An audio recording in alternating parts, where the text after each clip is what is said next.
Hello, good afternoon. Hopefully you're in a good mood. You're in a really happy mood. So just to welcome you to my channel. My name is Conteh-Sesay, and I'm really passionate about food. So I'm going to be presenting to you today two meals that I've actually tried before. So I did a video like this, and it didn't quite plan out to be the thing that I wanted, but I just decided, okay, whilst I'm in Sierra Leone, by the way, this video is coming to you basically from all the way the other side of the world, if you're not in Sierra Leone, from a little sort of coastal country that they call Sierra Leone, and a coastal city, Freetown. So I'm basically making two dishes today. It's supposed to be a locally sourced rendition of cream of tomato soup and West African pepper soup. So specifically Sierra Leonean pepper soup. So the cream of tomato soup, I've chosen to use winter growth products or winter vegetables, what would ordinarily grow in the UK. So hi everyone, by the way, I'm on the other side of the world if you haven't had the time to catch up and you're seeing this on my channel. So ordinarily what would grow in the UK is what I'm using to make this particular dish. So I'm doing a carrot and beetroot blend to get the colour, the reddish colour, because I enjoy actually seeing colour in my food, but also to keep the nutrients that would ordinarily be in a tomato. So it's basically red soup. I'm going to call it red soup purely because I haven't thought of a name for this particular recipe just yet. It's something that I did whilst I was in the UK, so I've kept to doing it whilst I'm in Sierra Leone. A couple of years back I got tested positive for the human papillomavirus, and it was really sad, but I had to find a way to fight it. And so I basically took to nutrition to try and increase my immunity, and my immune levels boosted, and I was able to. So we're back. So yeah, basically a couple of years back, I was suffering from the human papillomavirus, and it was challenging because I had to find a way to deal with the condition without having any pre-knowledge of what it was, any knowledge of medicine, and just having like this idea that at one point in time, potentially I may experience abnormal growth, because there are stages to cervical cancer, which is what HPV causes. And at any point in time, abnormal growth, potentially stage 1, stage 2, then cervical cancer. So I thought, get this condition resolved. And so I basically started on, locally sourced agricultural produce. And I would ordinarily eat what can be sustainably grown in the UK, because I have I have a bit of a heart. I consider that, like, if produce has to come from a distance from, like, say, Morocco, that supplies the UK with a large, amount of our agricultural produce, it's being done on the credit of our knowledge bank. And being a member of the 33% of people that have degrees in the UK, and even less in number of master's holders, I have to consider how much work do I really want in that capacity, and at the same time, where do I want to be able to invest in British agriculture effectively.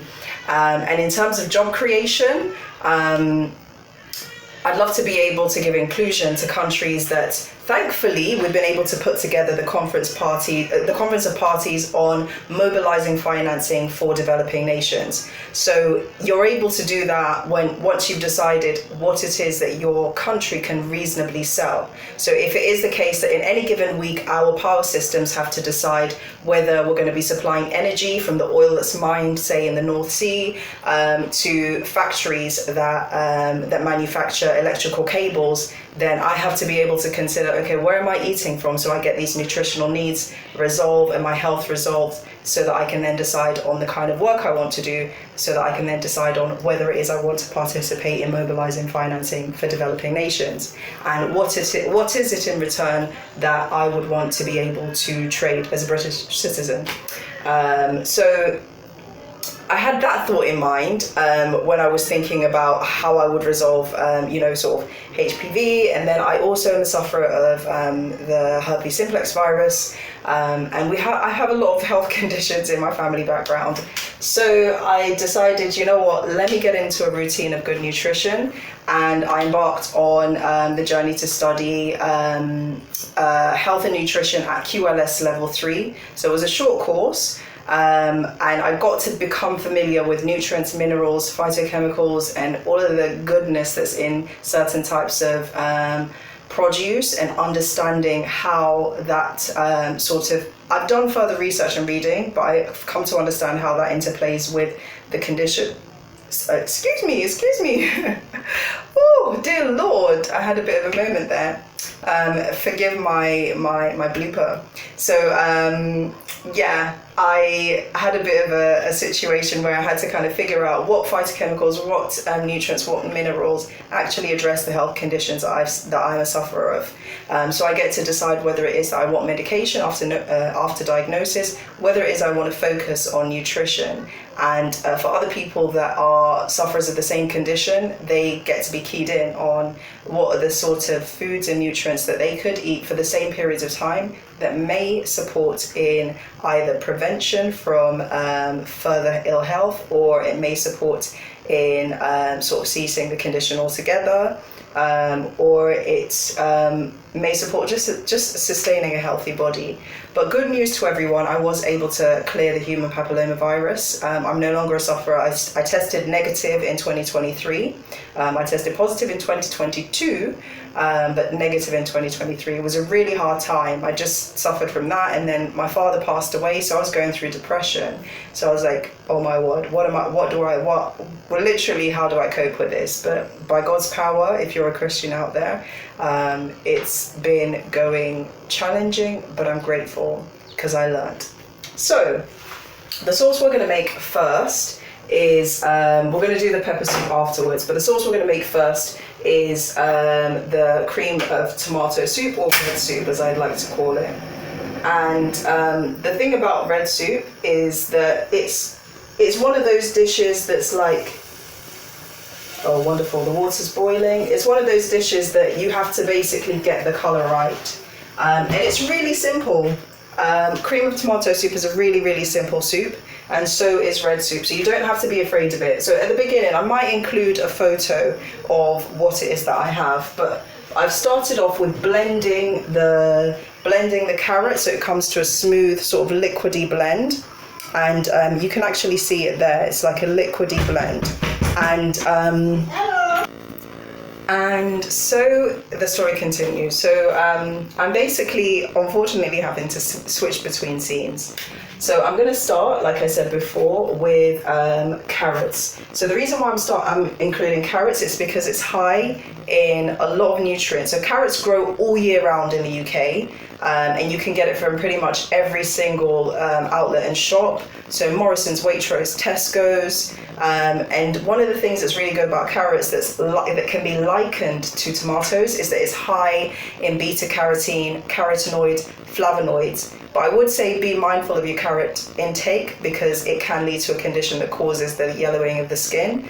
But generally speaking, it has good enough levels of beta-carotene that you can afford to eat this soup like maybe once a week or twice a week to keep in good condition. So I'm putting this in because beta-carotene carotenoids are a precursor to vitamin A.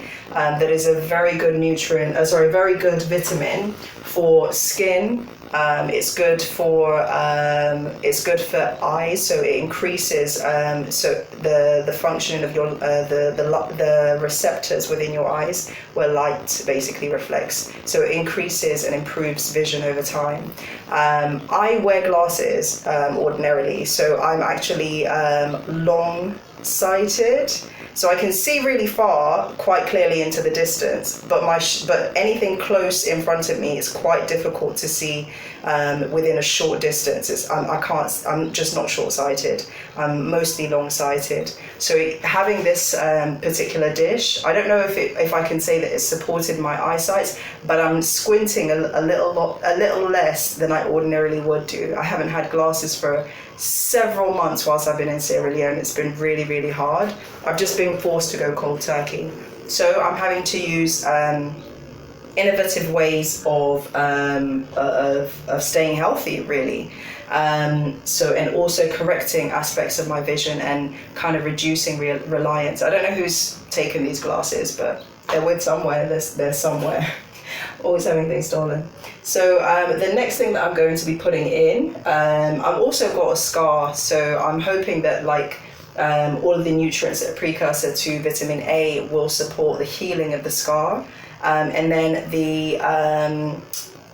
this particular sauce I'm putting in, or I would say vegetable, is blended beetroot. So it comes out this color, and I'm putting it in because you want the reddish color to be added to the beetroot, so that you're able to get that sort of tomatoey look to that tomatoey look to your meal. Apologies for turning my back for a second. And beetroots are really good because they're high in phytochemicals, they're high in nutrients that basically increase sort of blood production, or the circulation of blood, as well as the circulation of uptake of oxygen within the blood. And it regulates blood flow throughout the body. So if it's able to do that, it basically improves cognitive behavior. So one of the things that I have to keep finding whether or not it's working is whether I get upset enough at what I'm going through. But generally speaking, if it improves sort of like oxygen flow, hopefully I'll let you know in my next video when I'm making something else. Hopefully it will improve sort of like how people sort of take to the circumstances that they're going through, and that will decide generally how much I'm going to be needing to consume dishes like this. Whether I need to make like a jollof rice out of it, fufu and swallow, or egusi soup and swallow if you're African, or whether I want to make like a spaghetti bolognese out of it, and several other dishes that you have to have tomatoes in. So where I'll be using this as a replacement effectively. So yeah, I'm really excited about the whole idea of using this particular 2 ingredients to make that cream of tomato soup. I find that texture is as important as color. So when you do make this, make sure you thoroughly blend the beetroot, and you can include water to be able to get that smooth sort of gloop, just as if you were to make it into a smoothie, be making a smoothie out of it. And then the same with the carrots, so that you're able to get that smoothish texture and you're able to enjoy the dish, which is really important. It's important to enjoy what you eat. Yeah, that's what I would say. That the one thing I love is like having good texture, good flavor. That's what makes enjoyment out of food, as well as deriving that nutritional benefit from your food. So I love the idea of using beetroots instead of tomatoes, purely because, unfortunately, sad to discuss this, but my father did pass away of a cardiovascular health condition, so a heart attack.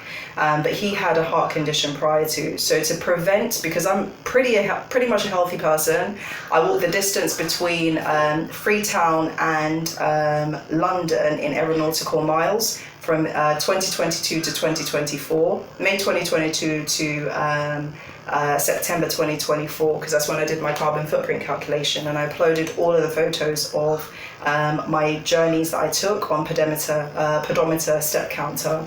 So I do a lot of exercise, and I'm mindful that exercise does have a plus in that it keeps your body healthy, but it has a minus in that your heart condition, it can lead to heart conditions like an enlarged heart. So so that my body is basically not constantly having to deal with oxygen flow challenges, I like to include this because it reduces the risk of heart health, because I get a healthy flow of blood around my body. It also, I believe, increases the production of blood, and I believe, okay, yeah, it will be the onions that contain folate. But yeah, this increases the production of the red blood cells, as I've come to understand it. So yeah, we're going to go in with the ingredients. You're going to put half the amount, because I'm making 2 soups. You're going to put half the amount of this carrot into it, this carrot sauce into it. You might not need to put any water, so we're going to turn on. Unfortunately, around here we only have like limited choices in terms of energy. So today I'm using gas, but hopefully in the future I'm hoping to use electricity instead. So you're going to go in with warming the pan a little bit, just giving it a couple of seconds to heat up, heat up, heat up, heat up. And then you will go in with your soup, or rather with your smoothie. Okay, so that's how you know it's going to cook well, effectively. And then you're going to go in with sort of half the amount of beetroot, just so that the soup itself gets that reddish colour. So I'm going to leave this. So I've put in like, half the amount of this. And then I'm going to go in and just stir the two together. That will give me the redness that you would ordinarily get from tomatoes. Oh, that's so sad. I've got some big bits of carrots in there. Not to worry. I have to fish out later. I have to do some fishing later. There's a few bits of carrots in there, so I'll have to do some fishing out later. But you just want this to basically boil as much as possible. And at this point, if you want to put in your garlic powder or blended garlic, you can. I've chosen not to put in any garlic, purely because I didn't think it was going to be very interesting for me. But I am going to be putting in just a little bit of salt, just keeping it really simple. It's a really simple dish. You want to make it as simple as possible, purely because of the oil impact of what we eat. So one of the things I'm always mindful for when I'm living in the UK is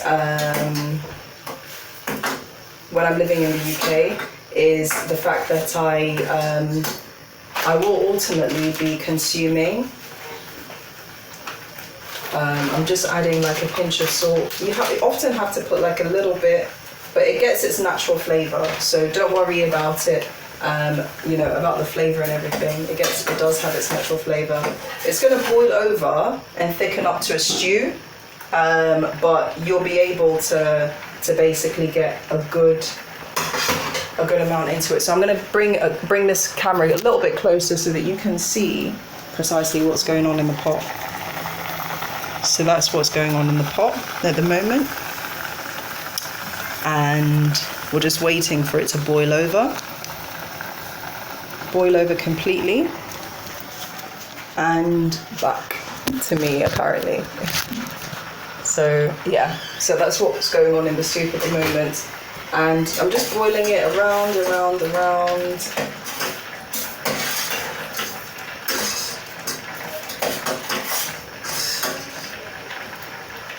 I've chosen a bit of a big spoon for this activity.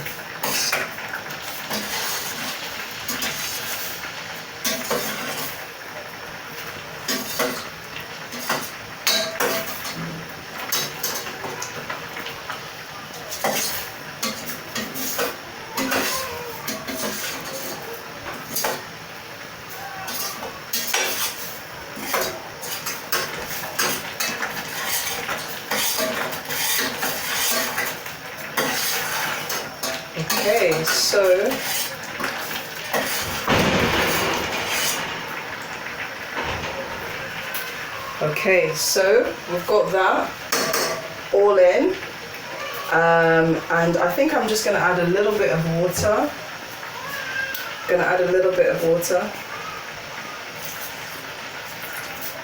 Just so that I can get that soupy flavour effectively.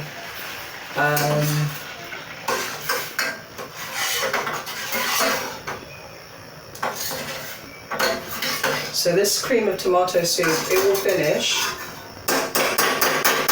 in like a moment's dig. So yeah, whilst I'm going through all of that, just mixing and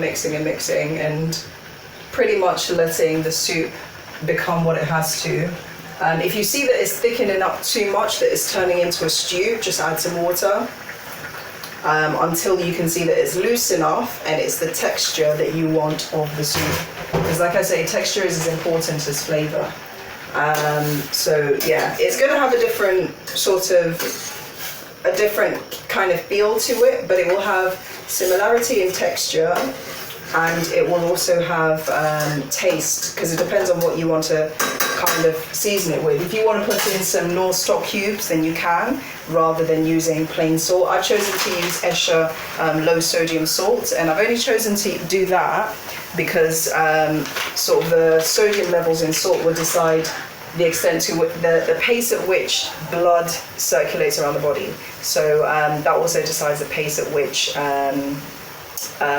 you're going to be effectively getting enough oxygen and having a healthy heart, because you want everything that's going to put you in a good mental state. So I didn't mention to everybody, I also have a certificate in mental health first aid, and one of my passions is sort of like generally just equity and good mental health, and what you eat does generally tie into what you the kind of sort of behaviors and attitudes one displays, and how you interpret other people's attitudes, and how you cope with their stresses.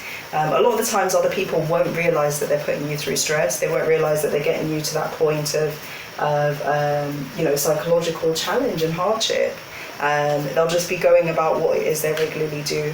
And often either you have to kind of bear, or you're able to cope enough that you would come to a compromise, sort of like an educated compromise with the person. So the soup has actually boiled a little bit through. It's boiled quite well, actually, but it's looking more like a stew. So I'm going to add a little bit more water. It's boiling at 60 degrees because out here we do sometimes have a challenge with things like typhoid. So what I always tell people is don't add water to halfway through your meal, but if you are going to, make sure that you're boiling it at 60 degrees and wait till it reaches that boiling point, and then serve, like for at least 2 to 3 minutes. Wait until it reaches that boiling point and then serve, because you want to be able to just rid the water of any kind of impurities and impurities and give yourself a delicious, healthy meal.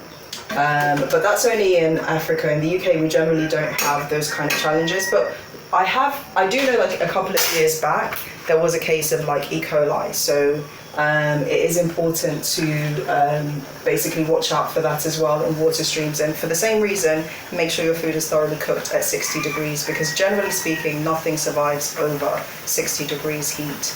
And also, I tend to use little bits of salt in what I'm cooking as well. So I'll be back to you once the dish is all boiled through, so that you can see precisely what the end product is. But those are the 3 simple ingredients I'm using to make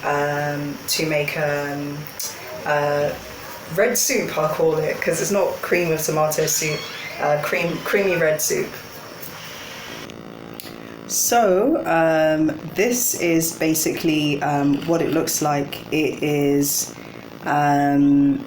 I've completed the red soup, I would say, and it's turned out to be a really, really good consistency.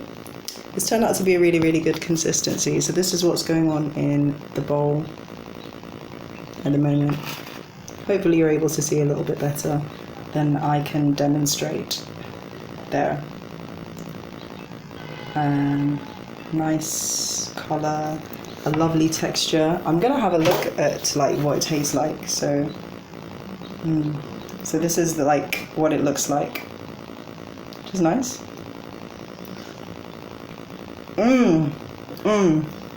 No, it's good. It's good. It's actually good. It's actually really good. Just plain simple salt. Just plain simple salt.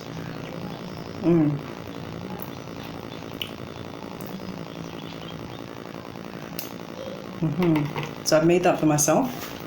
I'm gonna let that sit for a little while, whilst I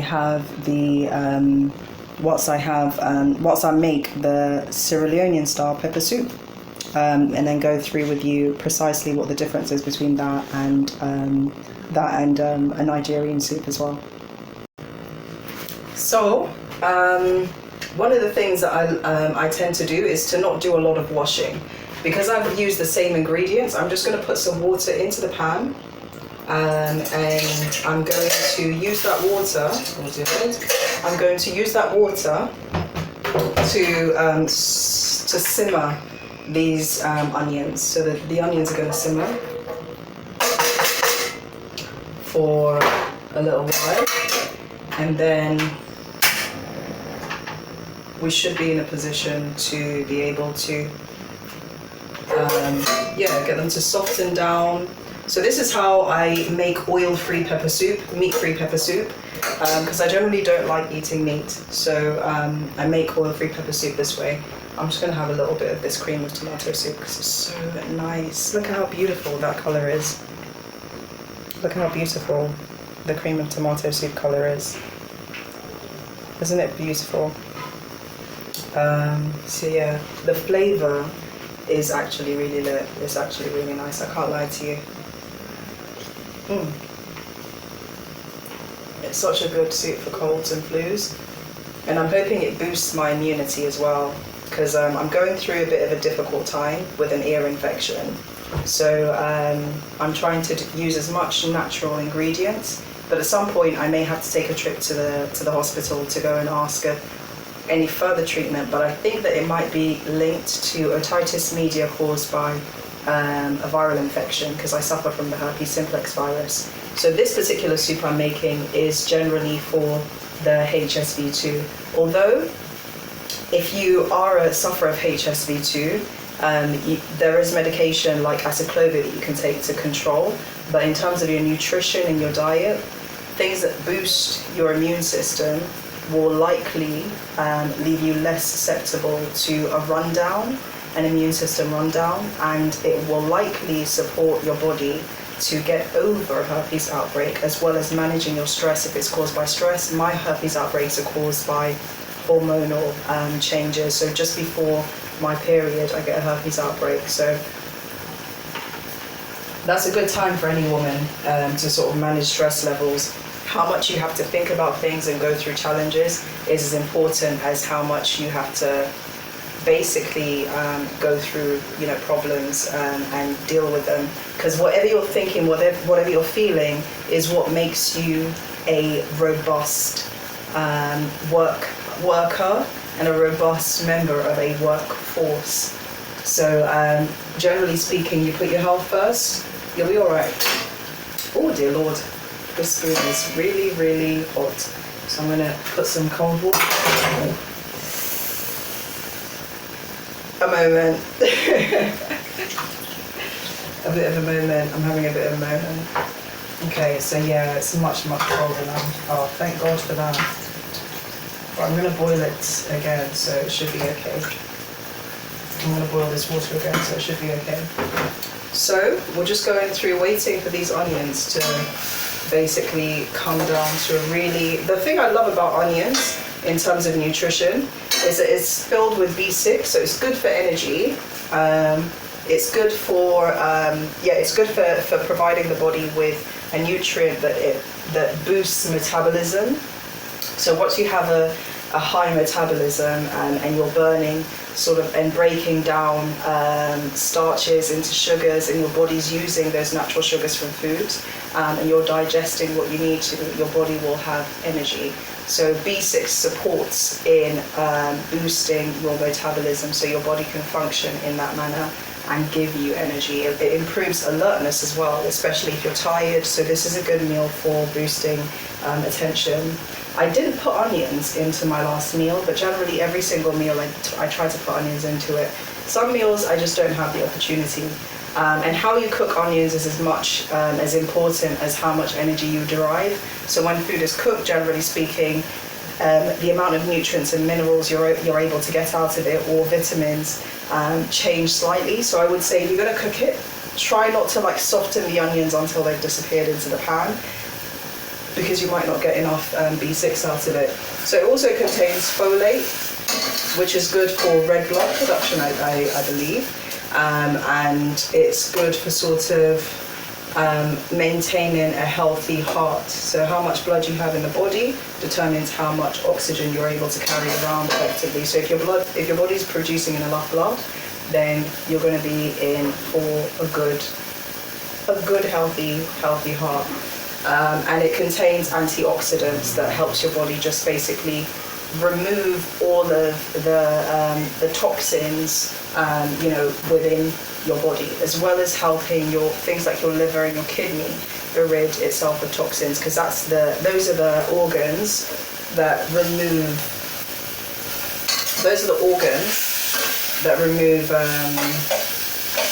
toxins, or that process the toxicity, and it sort of removes it from your body through your urea. So it's really important to keep them healthy by consuming foods that are high in antioxidants, because it supports in that process, rather than leaving the majority of the responsibility to the organ, to just the organ itself. So what you want to do now, so what I've done now is I've put in the onions, and I've put in basically I've had to add in a little bit of water, but I'm getting them to a caramelized state. So I'll do a close-up for you. So this is what the onions should look like when it's in a caramelized state. I haven't added any Maggi, I haven't added any stock cubes, just the onions as it is. So I'm going to go in with the carrots. So hopefully that should give us some flavour. And I've done it that way purely because I want to be able to derive as much flavour from the vegetable as possible. And then I'm going to add in a little bit more water. And then I'm going to add in a little bit more water just to give this bowl a rinse, because I don't like wasting food at all. So there we go. Carrots in. It should, along with the onions,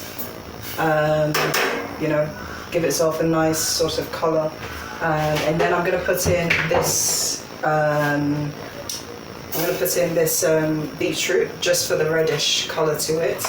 Once I'm done, I'm actually going to put it into one of these clear bowls so that you're able to see precisely what the colour looks like, and then I'll hope close up for you. Interesting. And the last ingredient that I'm going to put in, because it's like it's supposed to be a pepper soup, but I don't like it boiling to the point where it gets at people's throats. That's one thing pepper always does. So your beta-carotene in there, your antioxidants, your B6 are in there, your B9 folate, and a good amount of nutrients coming from those ingredients are all in there.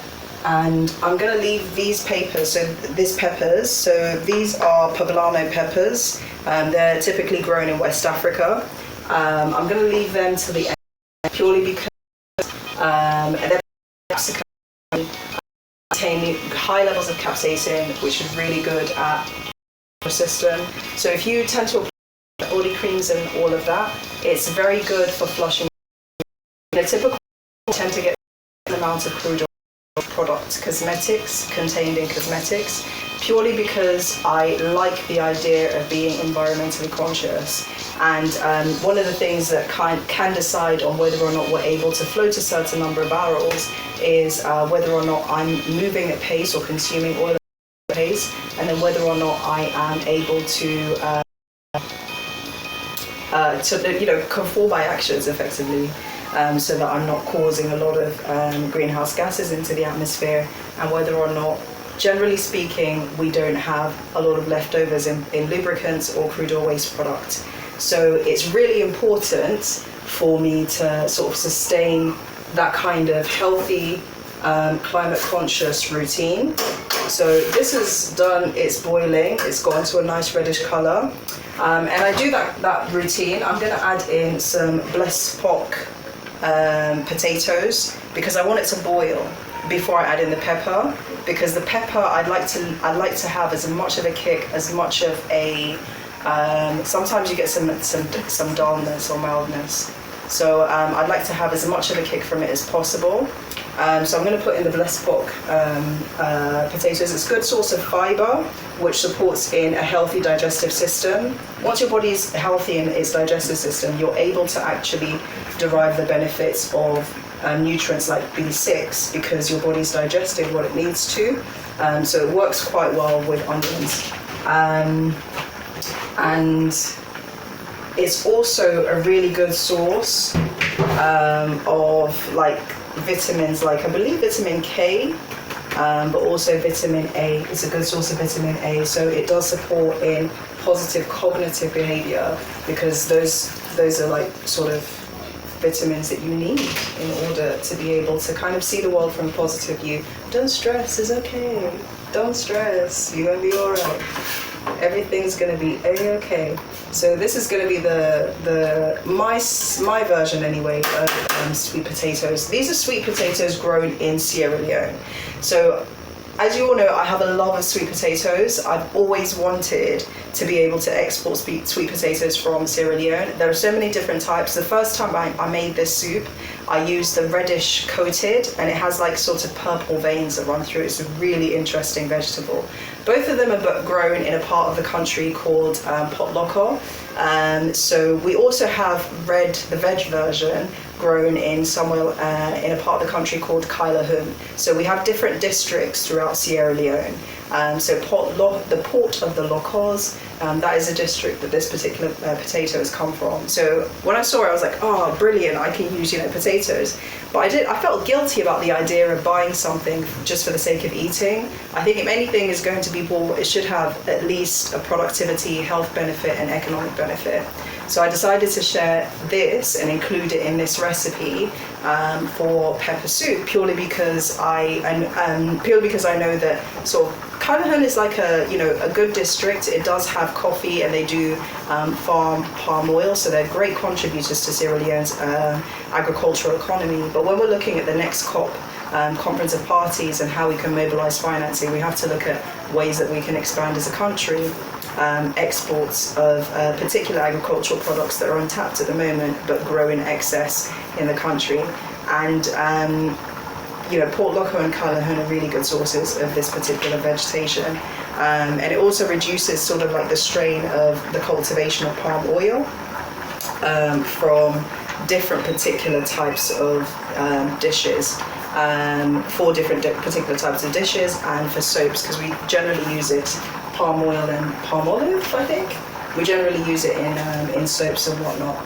So whilst this is going in for a really good boil, so I'm going to turn the heat up slightly because I want it to boil a little bit quicker than, it's such a lovely scent, I tell you. I want it to boil a little bit quicker than the other soup.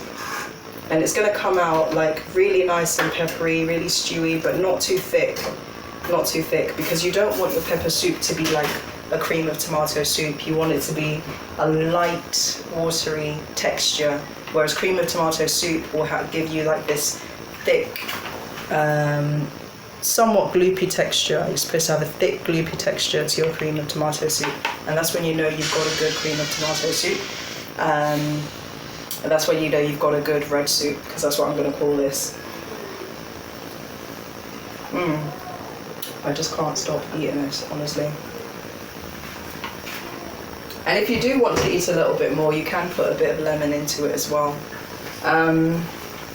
just for that added flavour. Some people like to add sour cream if you're sort of like back home. Others like to add lemon. So we've put in the blessed poc potatoes, grown in Potloco, is what the farm lady told me in any case. Sorry, not the farm lady, the lady in the market, that's what she told me. She said that it comes from Potloco, so I'm quite excited about these potatoes, hopeful. Usually I get potatoes grown in Kailahun from a lady that sells like sort of fried finished food in the market. I tend not to eat it so much, but if several people are eating it at once, then I might. But I think I'll have to start thinking of different intuitive ways of making the same recipe without using oil. So I did make a garba without oil, so I'm trying to do my best to kind of eat boiled things to reduce dependence, because I'm conscious of the fact that obviously in order for us to float a certain number of barrels, we have to be able to cater for the earth, and we can't.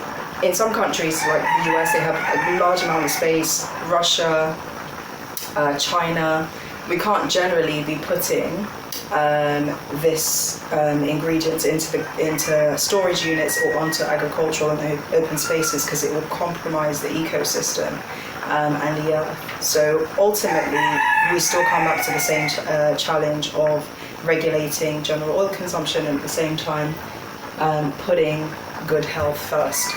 So because I tend to apply crude oil waste products onto my skin, I tend to be conscious of that sort of responsibility that I have to planet Earth, I would say. So I'm letting the potatoes boil and boil through until they appear somewhat translucent. Oh, there's a cockerel in the background. You don't hear that every day. That's when you know you're in Africa, if you hear a cockerel in the background, the chicken cockerel in the background. So we've got that going, and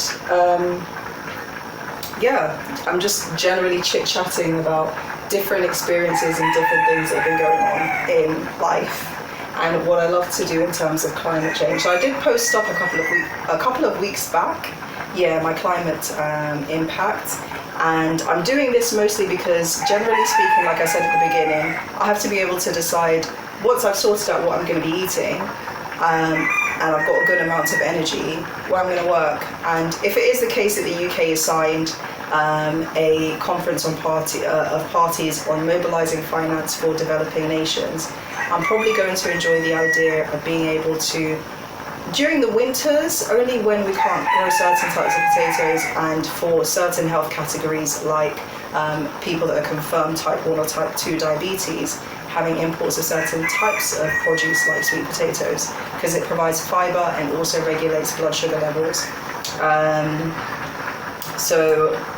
Things like B6 in sweet potatoes will help your body regulate blood sugar levels.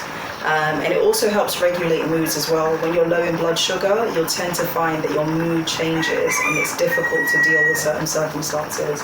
So all of this nutrition does help for a good personality and a good person. Hopefully, I'm hoping. I'll let you know. I tend to be conscious of the fact that, a lot of the foods that I make will have to be conscious of this, as well as the kind of things I need so that I can be an effective factory worker.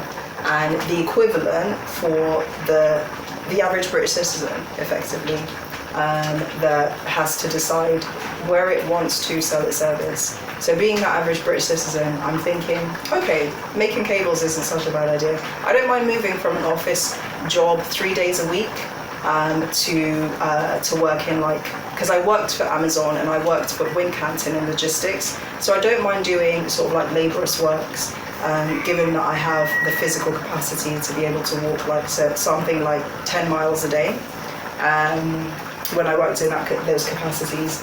But one of the things I want to be able to sort of take a curb on my enthusiasm on is sort of the distance at which food comes, and also releasing financing for countries that presently have a focus on exports of produce to the UK.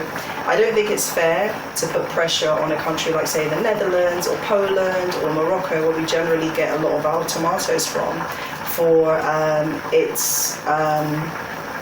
what it produces, and that it can't produce much for Africa. But I think that lowering dependence and allowing for that nation to effectively channel a lot of its energy use and consumption to aspects of the Conference of Parties that it swore that it would mobilise financing for developing nations for is the better way to go.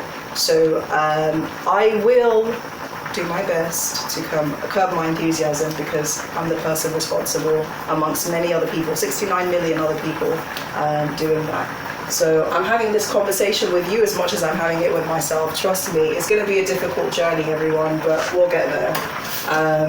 So I'll call a couple of people, hopefully they'll come down, I don't know, hopefully.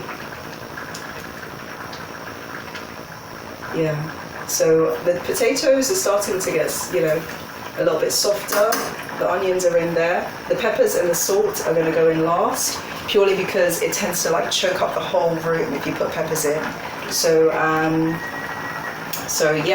things like getting a new bridge built from like the Freetown Expressway from Lunge Airport to Sierra Leone, that could be done by industrialized nations that already have the capacity.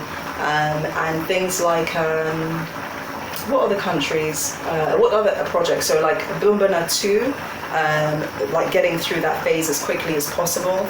And also strengthening sort of food system. So the other day I discovered that it was quite difficult for me to get through rice without finding sand and grain in it. So I was just like, oh, that's probably because we don't have like an actual rice processing unit, and also further training in like rice beating. So I learned whilst I was in the village how to beat rice. So none of the rice I got had stones in them, and I was just like, why does this rice have a stone every time I chew into something? So I'm thinking to myself, okay, it's probably not the fault of the person that beats it or the transporter. It's really the fault of the individuals that participate. So doing things like dividing the workforce between like the northern parts of Sierra Leone, where we transport rice to the city, and then having rice processing units, so locals are actually employed in the labor of their own, of processing their own food, and then they are more conscious and I suppose invested in strengthening Sierra Leone's food systems. It would mean that we'll have a reliance on imported rice, and that frees up somewhere as vast and as industrialized and robust as India to invest in things like our agriculture, our energy systems. So expanding as much sort of cable wires, literally lighting up Africa with just a couple of tweaks in a couple of things that we do. So everything has a domino effect is what I've come to consider, and resolving each challenge has an impact on something else. But I suppose it comes with being accepting of the changes and the diverse nature of where it is that we will focus skill, and then enjoying it afterwards, because life is meant for living. So yeah, continuing my soup boiling with the potatoes in it. So these blessed pot potatoes, I don't know, it doesn't seem very well done. Let me see. Let's see whether it's all done and dusted.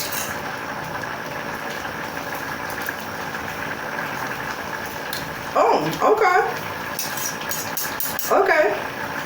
It is done, and it tastes so nice. It tastes its regular nice flavour. I think the white one tastes a little bit better than the purple one, if I'm to be honest. Because I've had the purple one fried, I've had the purple one boiled, but the white one does actually have a good flavour. It doesn't have the colour of the orange sweet potatoes, but yeah, it does have a much nicer flavour. I would say it has the flavour of the orange sweet potatoes, but an earthier undertone.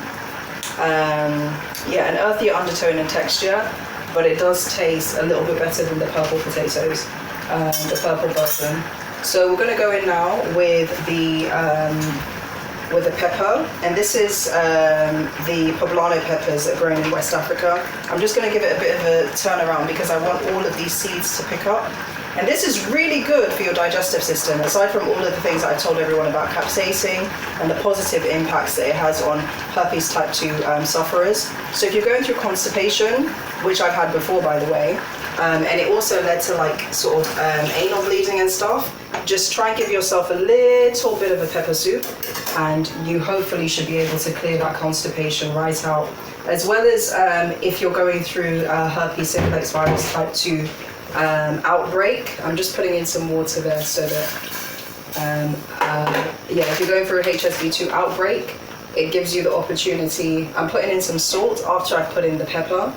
So capsaicin supports your body in basically getting over the virus as quickly as possible. So it's a supporter in suppressing.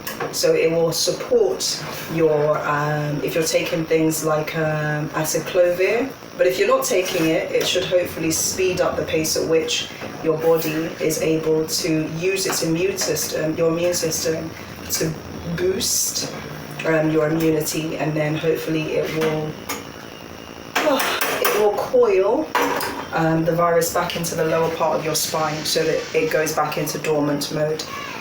So if you have any questions on all of the health conditions that I've mentioned, you're more than welcome to check out the National Health Service website. It's a comprehensive website on all of these health conditions. If you've got any questions further on from that, I would suggest definitely consulting a dietitian or a nutritionist, but dietitian mostly because they can actually work with people that have been diagnosed with these health conditions. So there is a lot of support out there. Even though you might be going cold turkey on like certain types of medications at the moment, I'm going cold turkey on taking acyclovir, but I might have to go back onto it purely because of this ear infection. I've been having so much stress around me that I have to go back onto this onto this medication in order for me to be able to see whether that would clear some of the symptoms of this otitis media. And I've had regular outbreaks of herpes simplex virus type 2 that it just feels that it's time. And a lot of my friends, so a friend of mine from India, by the way, here, that sort of works in pharmaceuticals, study pharmacy in the UK. I'm going to be consulting them, but I think they'll probably advise me that it's a good idea. Like as a master's holder, will probably advise me it's a good idea to go get some medication at this point, because yeah, and then I'll use nutrition to continue to support sort of this particular herpes simplex virus type 2 getting wrapped up. So insofar as I have the funding there for for this, it should be okay. So this was the reason why I put in the peppers last, because it does actually really get into the air. So you want this to be boiling for at least no more than like 6 minutes. You get the kick, the pepper kick. This is going to be really spicy for like a sick person. But I remember when I was a child, my mother never gave me any medication for colds and flus. So this typically would boost your immunity. So the red soup, cream of tomato soup, all these nutrients will boost your immunity and support with clearing things like a cold and flu virus, as well as peppers. So I would always eat pepper soup, and also have fish in it, so the omega-3 fatty acids would help. Instead of having fish, so salmon fish, caught in the North Sea, I've replaced that with sweet potatoes, purely because if it contains B6, supports metabolism, and also if it contains nutrients that help boost the intake of oxygen around my body, hopefully it will support stabilizing my moods. And if it's able to support in regulating my blood sugar levels, because it contains good levels of natural sugars, then it will also support in stabilizing my mood, so I'm not going into a low mood and everything. So yeah, generally preventing all of these really poor health issues is what I'm looking at, so that I don't have to be dependent on things that take away resources and energy, and I don't have to use money that's given to me in a manner that's dishonest. Because I think like a manner of using money that's honest is basically saying, okay, I'm in this circumstance, we're not a developed country, but let's look at the trajectory towards development that somewhere like China took whilst the world considered it to be a poor, sick nation. Let's look at how China chose to somewhat industrialize. It did take investment. Not a lot of people know that from a country like the USA. So Ronald Reagan did make huge agreements with China whilst it was still a one-state party country, and it's developed. It's a powerhouse these days. So just kind of being conscious of where the focus is in terms of development, where the focus is in terms of consumption, and as a British citizen, being focused on what do I want to do, or how can I? What does mobilizing financing for developing nations look like? How is it supposed to look like in 10 years' time once all of that financing has been mobilized? So in April, the Open University hopefully will be continuing or starting the Bachelor's in Engineering. So you all know that I was registered in, or you might not know, registered on a Bachelor's in Engineering course in October 2024. Unfortunately, I had a lot of challenges in that I kept being kidnapped and literally taken to different villages. A whole host of stuff happened, but I wasn't able to continue and complete that course. In order for me to be, as a British citizen, taking up education that will then be of value to the country's critical infrastructure after being accepted onto the program with the Open University after enrolling. And it's an online course, so the whole program is online. You're able to do things like open up a clothing factory because you need an engineer to be able to work the machinery. You're able to do things like open up a milling factory and all sorts. So in order to mobilise that aspect of financing, because the education proportion is the financing, and having enough energy to do that course undisturbed, and having enough money from all other activities, I've got to decide what does mobilising financing look like. So you'll see a lot of educational talks from me, you'll see a lot of ideas from me, and hopefully it generates enough wealth. So if you have liked this particular video, then please do thumbs up, like, subscribe to my channel, and if it gets monetized, that's my way of paying through, and hopefully I should be able to get through my course undisturbed. But before I do that, I have actually finished boiling everything within this Sierra Leonean pepper soup. I'm just going to give it a little bit of a taste because I don't want to take it out before I've tasted whether or not the sodium salt is a good amount of oh, it's a good colour, it's a good colour, whether there's a good amount of sodium of salt in it. Oh, it's a lot of salt. I did put in a lot of salt, but not to worry. I'll just add a little bit of water, keep it in for about 5 minutes, and then it should be done. I might add in half of the soup into the sauce. So that way I'm able to get like a good texture, and then it relieves the salt. So if you're having like a situation where you put in excess salt, one thing my mum used to tell me is that you cannot remove salt when you put in too much. You don't put in too much salt, is what she would say. Or my auntie, would say that. So I'm mindful of that. But what I will do is whenever you have too much salt, you can put in things that suck salt out of the sauce. So you can put in more potatoes because it will flavour the potatoes. If you're a meat eater, you can put in a little bit more meat because it would flavour the meat. So it distributes the salt effectively. The other, if you have an excess of the sauce, you can add it in so that it releases flavour and it reduces that sharp taste of salt. So I'm going to dish out the sauce anyway. I'm going to dish out part of the sauce. Oh my gosh, this spoon is hot, hot, hot. Okay, so I think we're ready to go. So I am, my favorite, hot pepper sauce. Yes, with sweet potatoes. I'm going to turn this heating off so that it doesn't get in the way of my happy moments with this sweet pepper soup.